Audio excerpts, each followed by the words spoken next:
नमस्कार, मैं Monu Chandra, assistant professor department of library information science, Pandit Sundarlal Sharma, Mukt Vishwavidyalaya, Chhattisgarh, Bilaspur.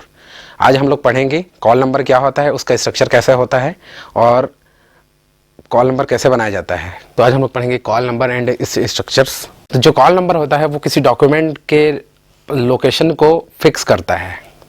कहने का मतलब है कि लाइब्रेरीज में बहुत सारे डॉक्यूमेंट्स होते हैं। लाइब्रेरी का जो कलेक्शन होता है वो बहुत वास्ट कलेक्शन होता है। तो उस कलेक्शन में से किसी एक पर्टिकुलर डॉक्यूमेंट को फाइंड आउट करना एक बहुत बड़ा टास्क होता है। चाहे वो बुक हो या कोई रिसर्च पेपर हो या कोई जर्नल हो या फिर कोई भी सभी डॉक्यूमेंट्स हो जो लाइब्रेरीज में आपके अवेलेबल हैं। तो उन चीज़ों को पॉइंट आउट करना या फिगर आउट करना, किसी परफेक्ट लोकेशन से निकाल के लाना एक बहुत बड़ा चैलेंजिंग टास्क होता है किसी भी लाइब्रेरियन के लिए या लाइब्रेरी स्टाफ के लिए।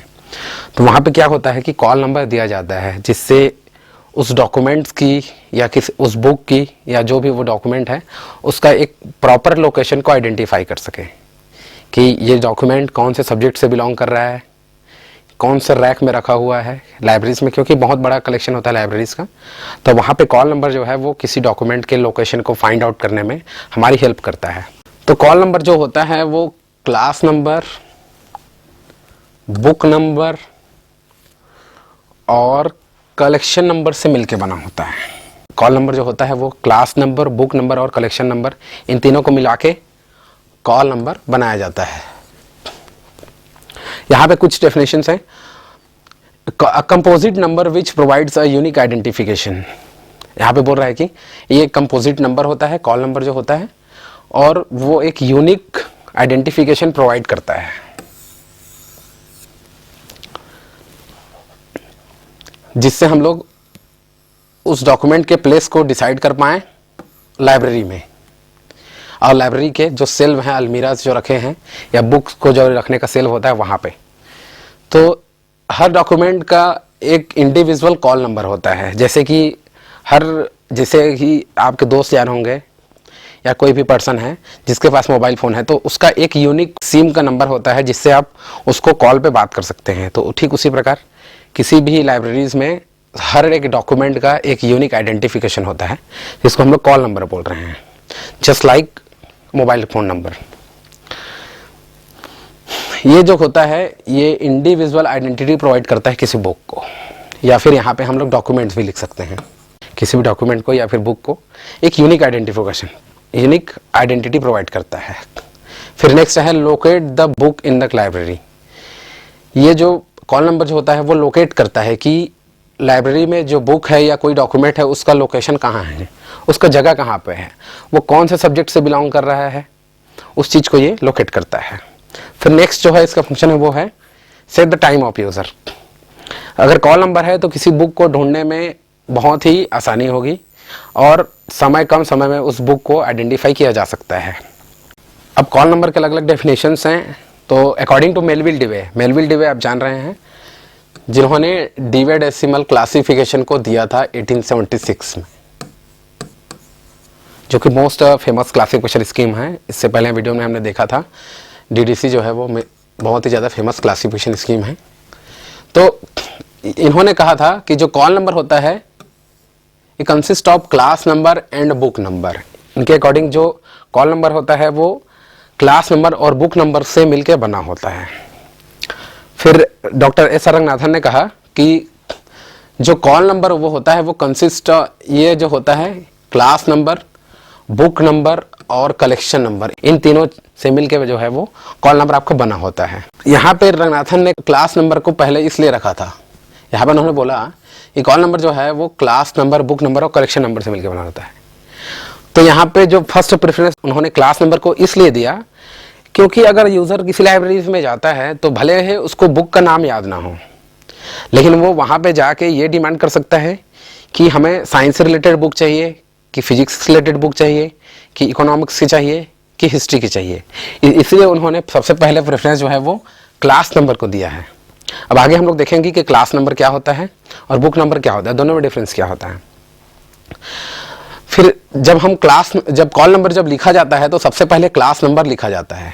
यहाँ पे देख पा रहे हैं आप, सबसे पहले क्लास नंबर लिखा जाता है, फिर 2 वर्ड का स्पेस। तो यहाँ पे मैंने ज़्यादा स्पेस इसलिए लगाया है ताकि मैं दोनों चीज़ों को अलग अलग आइडेंटिफाई कर सकूँ। तो ये जो है वो क्लास नंबर है और ये जो है वो बुक नंबर है।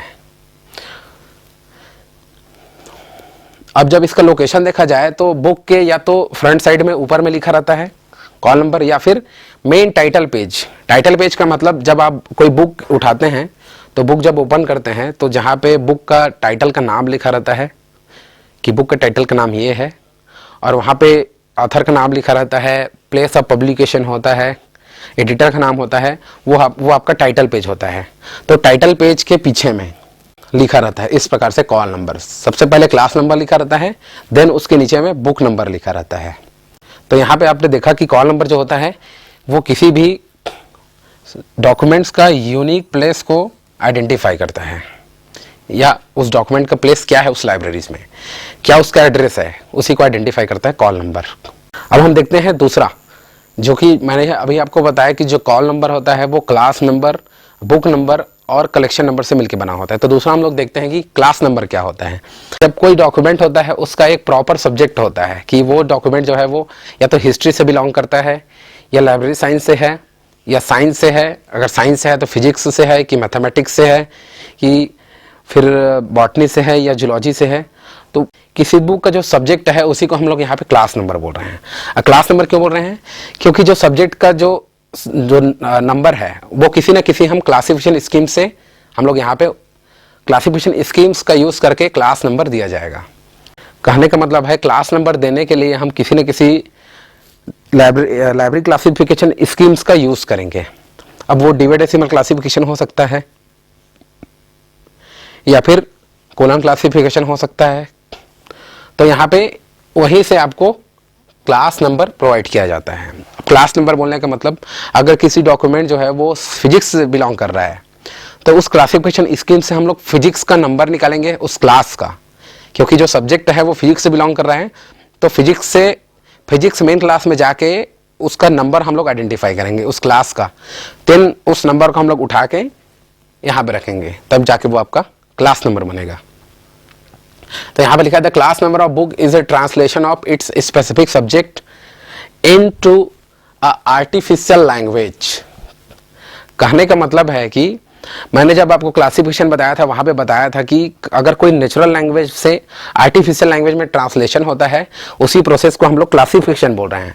तो ठीक उसी प्रकार यहाँ पे क्लास नंबर देने के लिए किसी बुक के टाइटल को किसी क्लासिफिकेशन स्कीम्स में जाके उस टाइटल का क्लास नंबर बनाना, उसी क्लास नंबर को यहाँ पे हम लोग लिखेंगे।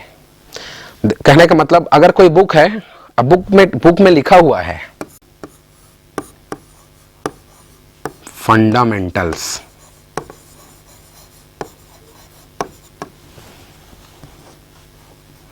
ऑफ इकोनॉमिक्स, तो ये समझ में आ रहा है कि ये इकोनॉमिक्स का सब्जेक्ट का बुक है। तो इकोनॉमिक्स नंबर निकालने के लिए हमें कहाँ जाना पड़ेगा? तो आपके पास स्कीम्स क्या क्या हैं? तो हमारे पास स्कीम्स हैं, क्लासिफिकेशन स्कीम्स जो हैं वो है आपका कोलन क्लासिफिकेशन, फिर है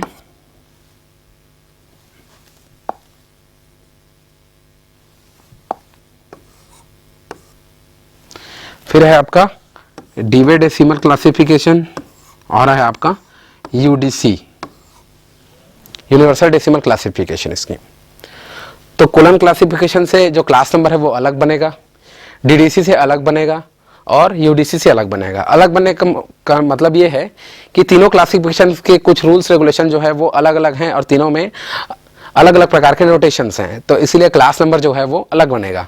कोलन क्लासिफिकेशन में मिक्स नोटेशन है, डीडीसी में प्योर नोटेशन है, और यूडीसी में भी मिक्स टाइप का नोटेशन है।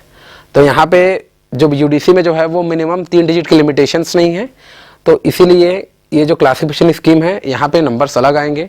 डीडीसी में 3 डिजिट की लिमिटेशंस हैं, तो यहाँ पे जो नंबर आएंगे वो अलग अलग आएगा, और कोलन क्लासिफिकेशन में जो है वहाँ पे भी अलग नंबर आएगा। तो ये आपका हो गया क्लास नंबर। तो किसी क्लासिफिकेशन स्कीम का यूज़ करके सब्जेक्ट्स का क्लास नंबर डिटरमाइन करना ही आपका क्लास नंबर है। उसी क्लास नंबर को आप लोग यहाँ पे हम लोग लिख रहे हैं। तो यहाँ पे लिखा है different type of classifications are there for making class number. तो आपके पास क्या क्या है? डीडीसी है, डिवाइडेसिमल क्लासिफिकेशन, जो कि 1876 में पब्लिश हुआ था फर्स्ट टाइम, जो कि प्योर नोटेशन का यूज़ करता है। प्योर नोटेशन का कहने का मतलब है कि सिर्फ एक ही टाइप के या एक ही स्पीसीज के सिंबल्स या फिर नंबर्स का यूज़ करना प्योर नोटेशन होता है। फिर है आपका कॉलम क्लासिफिकेशन, जो कि मिक्स नोटेशन का यूज़ करता है। तो ये आपका हो जाता है कि क्लास नंबर। देन हम नेक्स्ट चलते हैं, अब बुक नंबर की बात करते हैं। तो क्लास नंबर और बुक नंबर में बेसिकली डिफरेंस क्या होता है, मान के चलिए कि बहुत सारे बुक्स एक ही सब्जेक्ट के ऊपर हैं। अभी मैंने एग्जांपल देकर बताया कि मान के चलिए वही बुक की जो है वो 10 कॉपी है, तो वहां पे सभी का क्लास नंबर सेम रहेगा, ऑथर भी सेम है, पब्लिकेशन भी सेम है। तो यहाँ पे बात आती है फिर बुक नंबर की, कि अगर क्लास नंबर सेम है, पब्लिशर भी वही है, तो फिर डिफरेंशिएट कैसे किया जाए। तो यहाँ पे बात आती है फिर बुक नंबर की। बुक नंबर में क्या होता है कि जो क्लास नंबर के अलावा किसी बुक को डिफरेंशिएट करने के लिए अलग से नंबर दिया जाता है, वो होता है आपका बुक नंबर। तो दो मेजर सिस्टम है बुक नंबर बनने के। बहुत सारे बुक का जो है वो क्लास नंबर एक है, पब्लिकेशन ईयर वही है, सेम है, तो वहाँ पे बुक को डिफरेंशिएट करने के हम लोग बुक नंबर का यूज़ करते हैं। तो बुक नंबर बनाने के दो यहाँ पे अलग अलग मेथड्स हैं, मेजर सिस्टम जो है वो बुक नंबर के। एक है अल्फ़ाबेटिकल है और दूसरा है क्रोनोलॉजिकल। एक अल्फ़ाबेटिकल है और दूसरा है क्रोनोलॉजिकल। तो बुक नंबर बनाने के लिए अल्फ़ाबेटिकल तरीके से C.A. कटर ने अपना कंट्रीब्यूशन दिया था। C.A. कटर का पूरा नाम होता है चार्ल्स अमी कटर, जिनको फादर ऑफ डिक्शनरी कैटलॉग भी बोला जाता है। तो यहाँ पे C.A. कटर ने अल्फ़ाबेटिकल वर्ड्स का यूज़ किया बुक नंबर बनाने के लिए। यहाँ पे उन्होंने फर्स्ट लेटर ऑफ सरनेम का यूज़ किया 2 डिजिट के साथ में। तो यहाँ पे उन्होंने इंस्ट्रक्शन में ये दिया कि any name word beginning with consonant, कहने का मतलब है कि जो स्वर हैं एक्सेप्ट एस को छोड़ के एक इनिशियल लेटर फॉलोड होगा। कहने का मतलब है कि यहाँ पे ये ऑथर का नाम है, तो यहाँ पे एक अल्फ़ाबेटिकल लेटर बी आ जाएगा और बाकी उसका जो नंबर है वही रहेगा। कहाँ तक में, जो स्वर है उसमें, और स्वर के साथ में एस जो लेटर से आने वाले जो नेम्स हैं उनको छोड़ के। बाकी वोवेल्स के लिए उन्होंने जो रूल रखा, उन्होंने कहा कि a word beginning with vowels और एस, यहाँ पे जो मैंने एस बताया था, जो एस लेटर है रिक्वायर्स फर्स्ट 2 लेटर्स, पहले 2 लेटर को उन्होंने यूज़ किया। यहाँ पे हम लोग देख पा रहे हैं कि जो अबाउट है वहाँ पे ए और बी को यूज़ किया गया है। यहाँ पे भी 2 लेटर हैं, यहाँ पे भी 2 लेटर है और यहाँ पे भी 2 लेटर्स हैं। तो जो वोवेल से स्टार्ट हो रहे हैं या फिर जो एस लेटर से स्टार्ट हो रहे हैं, तो वहाँ पे 2 लेटर का यूज़ किया जाता है किसी भी क्लास नंबर के साथ में बुक नंबर बनाने के लिए। बुक नंबर को बनाने के लिए फॉर्मूला जो है वो रंगनाथन ने एक स्पेसिफिक फार्मूला दिया है, जो कि आपके सामने है। यहाँ पे ये फेसेट फार्मूला है बुक नंबर बनाने का, जो कि आपको कोलन क्लासिफिकेशन में देखने को मिल जाएगा। ये जो बुक बनाने का नंबर है, ये जो फेसेट फार्मूला है बुक नंबर बनाने का।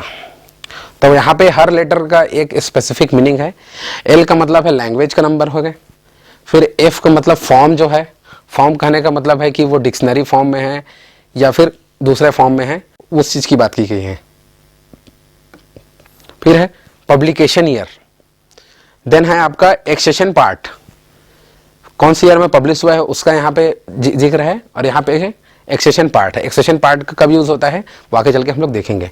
फिर है वी का मतलब है जो वॉल्यूम नंबर है, अगर कोई बुक मल्टीपल वॉल्यूम्स में आते हैं तो वहाँ पे ये चीज़ें यूज़ की जाएगी। फिर दूसरा है सप्लीमेंट नंबर। सप्लीमेंट का मतलब है कि अगर बुक को अपडेट करने के लिए या बुक में कोई नए चीज़ें एडिशंस ऐड करने के लिए या बुक में कुछ नई जानकारी देने के लिए सप्लीमेंट को साथ में अगर जब पब्लिश होता है उस चीज़ के लिए इसका नंबर दिया जाता है। देन है कॉपी, अगर उस बुक की मल्टीपल कॉपीज़ हैं तब यहाँ पे ये नंबर यूज़ होगा। देन है आपका क्रिटिसिज्म नंबर, अगर उस बुक का कोई केस स्टडी पब्लिश हुआ है या उस बुक के ऊपर कोई आलोचनात्मक अध्ययन है तो वो यहाँ से उसका नंबर प्रोवाइड किया जाएगा। अब देखते हैं एक एक करके कि इन सभी का क्या क्या मतलब होता है और कैसे नंबर प्रोवाइड किए जाते हैं। अब पहला है लैंग्वेज आइसोलेट। आइसोलेट मैं इसलिए बोल रहा हूँ क्योंकि यहाँ पे ये जो फेसेट फार्मूला जो बुक नंबर बनाने की है ये रंगनाथन ने दिया था, और जो कि हम लोग जानते हैं कि कोलन क्लासिफिकेशन की जब बात करते हैं तो वहाँ पे आपको लैंग्वेज आइसोलेट का चैप्टर जो है वो अलग से मिल जाएगा, जिसको चैप्टर नंबर 5 में डील किया गया है कि अगर कोई डॉक्यूमेंट पर्टिकुलर स्पेसिफिक लैंग्वेज से डिनोट करता है तो उसके लिए क्या क्या नंबर डिसाइड करने हैं, ये आपका चैप्टर नंबर 5 में मिल जाएगा, जो कि पेज नंबर 2.26 से 2.27 में दिया गया है। 2.27 के कहने का मतलब है कि सेकंड पार्ट में कॉलम क्लासिफिकेशन के। तो यहाँ पे एक बुक का नाम लिखा है शकुंतला बाय कालिदास, और यहाँ पे ये जो बुक है वो इंग्लिश लैंग्वेज में पब्लिश हुआ है 1964 में। और उसी तरह का दूसरा यहाँ पे बुक है यूनिवर्सिटी एजुकेशन इन इंडिया, और ये बुक जो है वो हिंदी लैंग्वेज में पब्लिश हुआ है। यहाँ पे हम लोग बात कर रहे हैं लैंग्वेज फैसेट्स की, जो कि पहला फैसेट है बुक नंबर बनाने के लिए। यहाँ पे हम लोग जाएंगे जब चैप्टर नंबर 5 में, तो इस प्रकार से आपको लिस्ट मिलेगा पर्टिकुलर लैंग्वेज का क्या नंबर है। तो यहाँ पे हम लोग पहले में देख पा रहे हैं कि जो पहला जो बुक है वो इंग्लिश लैंग्वेज में लिखा गया है, और यहाँ से आप इंग्लिश लैंग्वेज का नंबर देख रहे हैं कि ये नंबर जो है वो 111 है। तो यहाँ पे पहला जो बुक का क्लास नंबर हो जाएगा। देन यहाँ पे हम लोग देखेंगे तो यहाँ पे जो है वो जो बुक जो है वो इंग्लिश लैंग्वेज में है, तो उसका जो नंबर है यहाँ पे वो लिखा हुआ है। और के का मतलब यहाँ पे आगे हम लोग पढ़ेंगे कि के का मतलब क्या हो रहा है, यहाँ पे K4 का मतलब क्या है। और फिर दूसरा बुक है यूनिवर्सिटी एजुकेशन इन इंडिया, जो कि हिंदी में पब्लिश हुआ है। तो हिंदी का जो नंबर है वो यहाँ पे आप देख पा रहे हैं 152 है, इसलिए यहाँ पे 152 का यूज़ किया गया है। ये आपका हो गया लैंग्वेज फैसेट्स। लैंग्वेज फैसेट में क्या होता है, बुक नंबर प्रोवाइड करने के लिए जो नंबर मैंने आपको फार्मूला बताया उसमें से पहला फैसेट है लैंग्वेज फैसेट। कभी कभी जो है वो लैंग्वेज फैसेट्स का यूज़ नहीं किया जाता है, क्योंकि उसका कंडीशन ये है कि किसी बुक में जो आपका फेवर्ड कंट्री के जो बुक्स हैं, मान के चलिए किसी लाइब्रेरी से जहाँ पे सिर्फ हिंदी सब्जेक्ट्स मतलब हिंदी लैंग्वेज में ही पूरे बुक्स हैं, तो वहाँ पे आप लैंग्वेज फैसेट्स को जो है वो उसका यूज़ नहीं कर सकते हैं, या फिर चाहे तो कर सकते हैं लेकिन जनरली यूज़ कहीं कहीं पे नहीं किया जाता है। तो वो एक केस आपका हो सकता है कि उस लाइब्रेरी में एक ही सब्जेक्ट से रिलेटेड या एक ही लैंग्वेज जो सब्जेक्ट हैं अलग अलग हैं, लेकिन एक ही लैंग्वेज में सभी वो जो है वो सब्जेक्ट जो है वो एक ही लैंग्वेज में पब्लिश हुआ है, कहने मतलब हिंदी में ही है, तो वहाँ पे आप इस नंबर को आप छोड़ सकते हैं। अब हम लोग देखते हैं दूसरा है form facet. The form facet represent the way of presentation of the subject in the documents। कहने का मतलब है जिस वे में डॉक्यूमेंट जो है वो प्रेजेंट कर रहा है। अब बुक जो है वो पूरे पिक्चर्स हो सकते हैं, किसी बुक में सिर्फ और सिर्फ फोटोग्राफ्स हो सकते हैं, या फिर दूसरा या कोई प्रैक्टिकल बुक भी हो सकता है, या फिर कोई टेबुलेटेड डाटा ही हो सकता है। ठीक है, तो इस केस में जो है वो फॉर्म का फैसेट यूज किया जाता है। या फिर जो बुक है वो मेडिसिन और एस्ट्रोनॉमी जो कि सिर्फ पोएट्री फॉर्म में लिखा हो, तो यहाँ पे भी फॉर्म की बात आती है। तो यहाँ पे चैप्टर 2 में कॉलम क्लासिफिकेशन के 6th एडिशन में जो आया था 1963 में, वहाँ पे आप देख सकते हैं कि फॉर्म का जो है वो अलग अलग फॉर्म के लिए अलग अलग लेटर्स रंगनाथन जी ने डिसाइड किए हैं, जो कि यहाँ पे दिया हुआ है। अल्फ़ाबेटिकल के लिए A5 यूज़ किया गया है, क्रोनोलॉजिकल के लिए A6 यूज़ किया है, इंडेक्स के लिए B यूज़ किया है। ठीक उसी प्रकार सिंपोजियम के लिए P7 है, और कोट के लिए Q है, प्रैक्टिकल के लिए V है। तो इस प्रकार की जो लिस्ट है वो रंगनाथन ने प्रोवाइड किया है, और इसी के अकॉर्डिंग आपको फॉर्म को डिसाइड करके इन नंबर का यूज़ करना है आपको। अब फॉर्म फैसेट के हम लोग इस स्लाइड में एग्जांपल्स देखते हैं। यहाँ पे पहला एग्जांपल है लेक्चर्स, ध्यान दीजिएगा, लेक्चर्स ऑन लाइब्रेरी क्लासिफिकेशन। फिर दूसरा में है debates on higher education, debates on higher education in India. फिर नेक्स्ट है लाइब्रेरी कैटलॉग कोड। तो यहाँ पे अलग अलग फॉर्म्स की जो डॉक्यूमेंट्स हैं वो हैं, और इनका पब्लिकेशन डेट भी दिया हुआ है। पहला है आपका लेक्चर्स, पहला जो डॉक्यूमेंट है वो लेक्चर्स के ऊपर है। P1 का मतलब जो है वो लेक्चर होता है, इसीलिए यहाँ पे आप देख पा रहे हैं यहाँ पे P1 लिखा हुआ है। ठीक उसी प्रकार दूसरा एग्जांपल्स में देखते हैं debates on higher education in India. तो वो डिबेट्स हैं, तो डिबेट का नंबर जो है वो P5 यूज किया है। ठीक है, तो यहाँ पे डिबेट का नंबर जो है होता है वो P5 होता है। फिर तीसरा जो एग्जांपल है वो है आपका library catalogue code.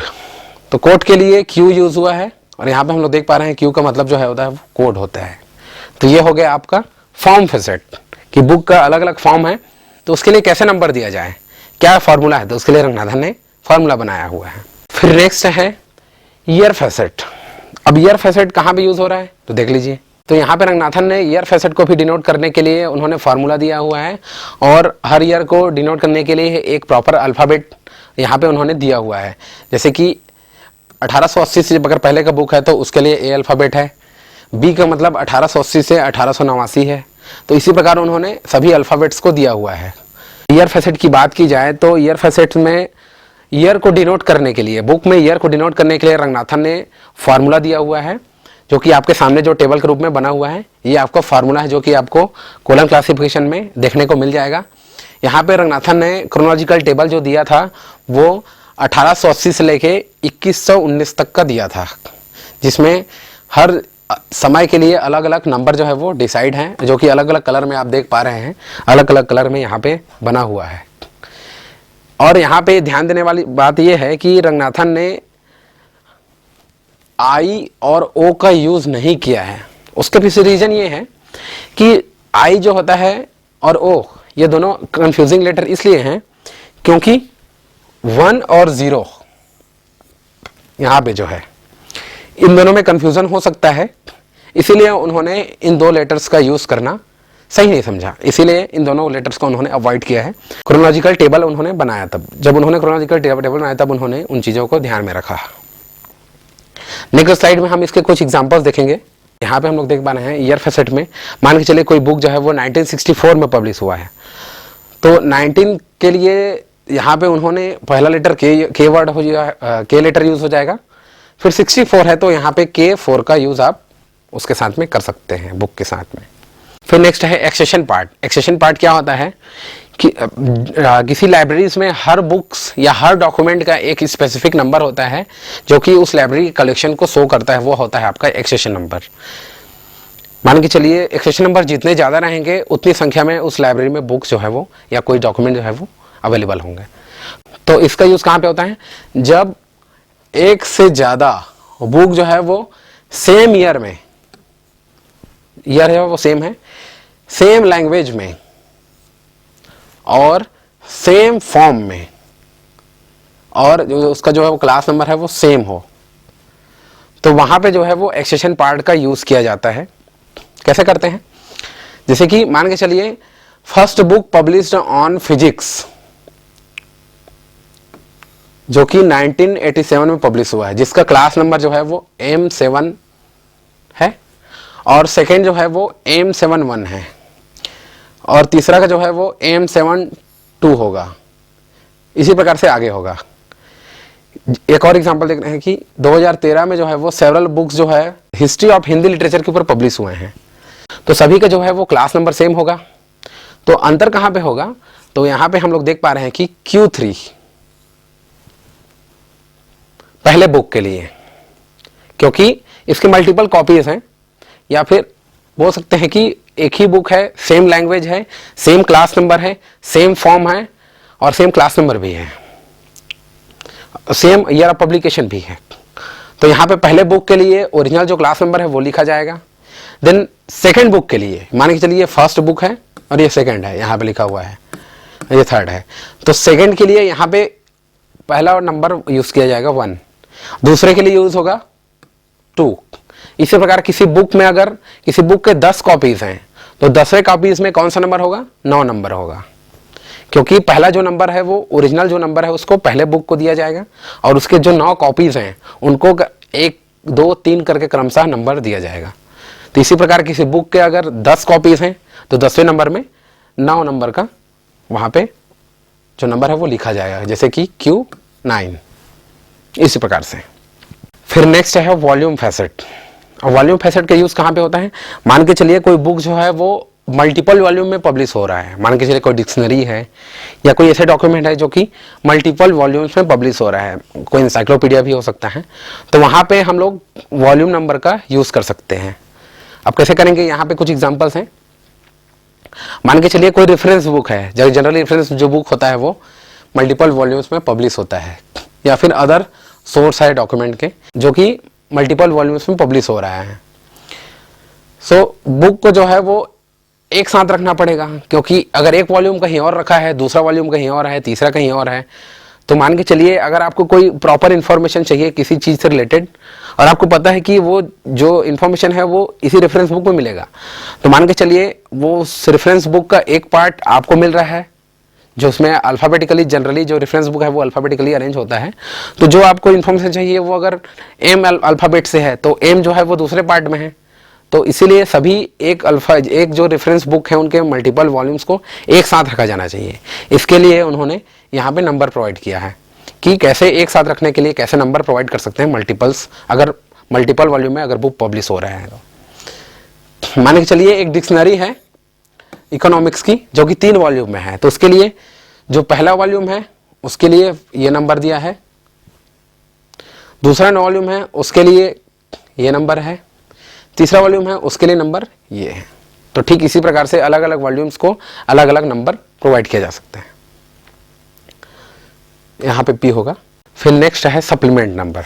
Supplement number तब यूज़ किया जाता है, मान के चलिए कोई बुक है उसमें कुछ मिस्टेक्स हैं तो उसके लिए सुधार करने के लिए कोई उसी का सप्लीमेंट जारी किया गया हो, या बुक को अपडेट करने के लिए उसका सप्लीमेंट जारी किया गया हो, या बुक में कुछ नए चीज़ें चेंज करने के लिए कुछ नया सप्लीमेंट आया हो, तब उस समय पे सप्लीमेंट नंबर का हम लोग यूज़ करते हैं। यहाँ पर लिखा है अपडेट करने के लिए या फिर करेक्शन करने के लिए कब होता है, जब बुक में अपडेट करना हो या फिर कुछ करेक्शन करना हो या कुछ नए चीज़ें ऐड करना हो या लेटेस्ट डेवलपमेंट जो चीज़ें हैं उससे रिलेटेड उसमें अगर ऐड करना हो, तो उस समय पे एक से ज़्यादा सप्लीमेंट जो है वो इशू किए जाते हैं किसी प्रॉपर पब्लिकेशन के ऊपर। तो उन सभी को एक साथ रखना जरूरी है ओरिजिनल के साथ। जब तक आप ओरिजिनल रखेंगे नहीं तब तक कैसे समझ में आएगा कि जो बाकी जो चीज़ें हैं वो उसी के साथ में चेंज होते गए हैं। मान के चलिए कोई डॉक्यूमेंट है जिसमें कोई इन्फॉर्मेशन है और वही इन्फॉर्मेशन आगे चल के चेंज हो गया है या कहीं दूसरी जगह या कुछ नई चीज़ें उसमें ऐड हो गई हैं, तो उसको कैसे जानेंगे। इसीलिए ओरिजिनल डॉक्यूमेंट के साथ में उसके सप्लीमेंट को रखा जाए, इसीलिए रंगनाथन ने सप्लीमेंट का नंबर जारी किया था, या नंबर इन्होंने उसको सप्लीमेंट नंबर कहा। ये जो इसका जो फैसेट फार्मूला है वो हाइफन लगा के यूज़ किया जाता है। हाइफन का मतलब ये वाला लगा के, ये वाला साइन सिंबल लगा के उसका जो सप्लीमेंट नंबर है उसको रखा जाता है साथ में ओरिजिनल डॉक्यूमेंट के साथ में। तो सप्लीमेंट नंबर के कुछ यहाँ पे एग्जांपल्स दिए हुए हैं। यहाँ पे है अ बुक पब्लिश्ड इन 2009, जिसके 2 सप्लीमेंट इशू हुए थे 2010 में और 2011 में। तो ओरिजिनल बुक का जो नंबर है वो ये रहेगा, ये जो है ओरिजिनल बुक का होगा। देन उसका सप्लीमेंट, पहला सप्लीमेंट के लिए ये पहला वर्ड लेटर यूज होगा 1 नंबर, दूसरे सप्लीमेंट के लिए दूसरा यूज होगा। इसी प्रकार से अगर आते जाएगा तो उसका अलग अलग नंबर जो है वो इशू होते जाएगा, अलग अलग सप्लीमेंट इशू होते जाएगा तो उसके लिए अलग अलग नंबर जो है वो यहाँ से प्रोवाइड होते जाएंगे। If the book is multi volume then supplement number is placed after the last volume. अगर वो जो बुक है वो मल्टी वॉल्यूम में है, जो सप्लीमेंट नंबर होता है वो लास्ट वॉल्यूम के बाद ऐड हो जाएगा। जैसे कि मान के चलिए ये फर्स्ट वॉल्यूम है, ये सेकेंड वॉल्यूम है और ये फर्स्ट सप्लीमेंट है, दूसरा वॉल्यूम का फर्स्ट सप्लीमेंट है जो कि 2009 में आया था। यहाँ पे ये बोला गया है कि अगर कोई बुक जो है वो मल्टी वॉल्यूम में पब्लिश हो रहा है तो उसका जो सप्लीमेंट जो होता है वो लास्ट वॉल्यूम के बाद प्लेस किया जाएगा। कहने का मतलब है कि ये पहला वॉल्यूम हो गया, ये दूसरा वॉल्यूम हो गया और ये दूसरे वॉल्यूम का पहला सप्लीमेंट है, फिर ये दूसरे वॉल्यूम का दूसरा सप्लीमेंट है। तो ये नंबर को यहाँ पे ये बताया गया है। तो यहाँ पे है कॉपी नंबर। तो कॉपी नंबर तब यूज़ किया जाता है कि अगर कोई बुक जो है वो बहुत सारे कॉपीज़ में पब्लिश हो रहा है। मान के चलिए एक ही लाइब्रेरीज में किसी बुक के 10 कॉपीज़ हैं, तो उसके लिए अलग अलग आइडेंटिफाई करने के लिए यहाँ पे हम लोग फार्मूला यूज़ करेंगे कि जो पहला जो कॉपी है या पहला जो ओरिजिनल डॉक्यूमेंट है जिसके 10 कॉपी हैं, जो पहला बुक है उसमें जो प्रॉपर क्लास नंबर है वही दिया जाएगा। मान के चलिए हिस्ट्री ऑफ इंडिया, इसके ऊपर 10 कॉपीज़ हैं जो कि 1969 में पब्लिश हुआ है, जिसके ऊपर 10 कॉपीज़ हैं, तो सभी का क्लास नंबर जो है वो V44 होगा। ये V44 जो है वो कोलन क्लासिफिकेशन से नंबर लिया गया है, सीसी से, जिसको हम लोग शॉर्ट में सीसी बोलते हैं। और 954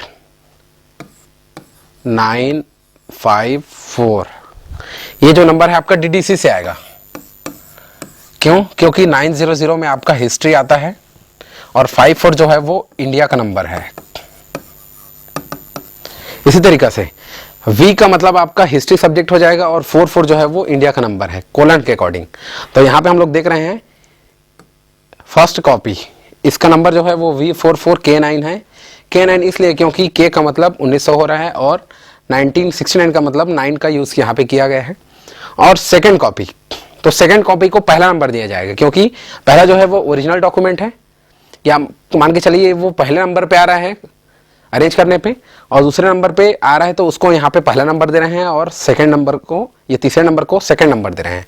तो इसी प्रकार से अगर ये हिस्ट्री ऑफ इंडिया इसके ऊपर 10 बुक हैं तो 10वें नंबर का जो बुक होगा वहाँ पे जो नंबर आएगा वो आएगा 9, क्योंकि पहले में कोई नंबर प्रोवाइड नहीं किया जा रहा है। क्रिटिसिज्म इवैल्यूएशन नंबर नेक्स्ट है। तो यहाँ पे हम लोग देख पा रहे हैं कि किसी बुक के ऊपर मल्टीपल जो कमेंट्रीज होते हैं या फिर किसी बुक में कुछ चेंजेस रहता है तो किसी ने उसका क्रिटिसिज्म करके उसके ऊपर कुछ नया चीज़ें पब्लिश किए जाते हैं, तो उसके ऊपर उसको एक साथ रखने के लिए क्रिटिसिज्म का नंबर किया जाता है। लास्ट में कोलन लगा के जी का सिंबल लगता है, यहाँ पे जो दिया हुआ है कोलन लगा के जी लगाते हैं। मान के चलिए एक बुक है लाइब्रेरी मैनेजमेंट जो कि 1968 में पब्लिश हुआ था, और लाइब्रेरी मैनेजमेंट के ऊपर एक क्रिटिकल स्टडी पब्लिश हुआ है उसी बुक के ऊपर, जो उस बुक की समीक्षा है।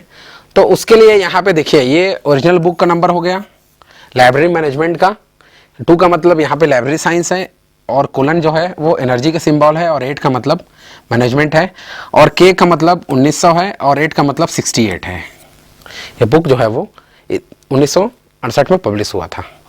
फिर उसी नंबर को यहाँ पे लिखा गया है, और ये जो है वो 1970 में पब्लिश हुआ है।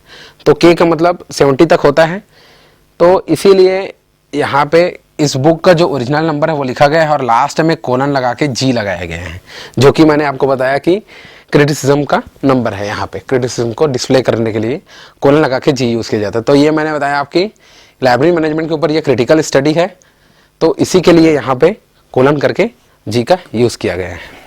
फिर नेक्स्ट है कलेक्शन नंबर। अब हम लोग बात कर लिए क्लास नंबर की, बुक नंबर की, अब आते अंत में आता है कलेक्शन नंबर।